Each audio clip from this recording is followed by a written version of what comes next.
Friends, நம்ம இன்னைக்கு என்ன பார்க்க போறோம்னா கார சட்னி செய்யறது எப்படின்னு பார்க்கலாம். அதுக்கு ஒரு மிக்ஸி ஜார்ல 20 சின்ன வெங்காயம் ஆட் பண்ணிக்கோங்க, 2 மீடியம் சைஸ் தக்காளி ஆட் பண்ணிக்கோங்க, 1 பூண்டு ஆட் பண்ணிக்கோங்க, தேவையான அளவு வரமிளகாய் ஆட் பண்ணிக்கோங்க,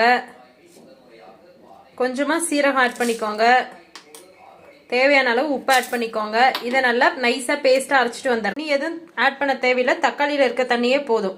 நல்லா நைஸா அரைச்சிட்டு வந்துடலாம். கொரகொரப்பா அரைச்சதுக்கு அப்புறம் கொஞ்சமா காஷ்மீரி சில்லி பவுடர் கலருக்காக ஆட் பண்ணிக்கோங்க, ஒரு லெமன் சைஸ் புளி ஆட் பண்ணிக்கோங்க. இதை நல்லா பேஸ்டா அரைச்சிக்கோங்க.